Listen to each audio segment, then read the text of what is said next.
Precision is paramount at every step of the data measuring process.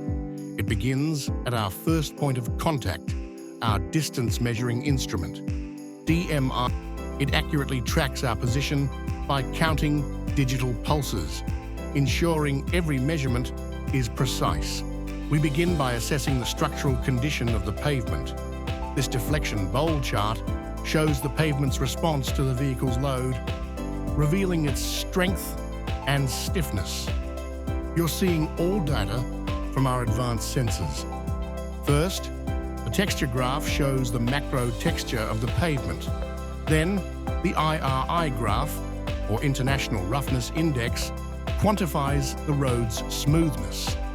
The rutting graph displays the depth of ruts and other surface deformations. And finally, the GPR graph, from our ground-penetrating radar, reveals the layers and conditions beneath the pavement. The iPAVe automatic crack detection delivers pinpoint accuracy at traffic speed.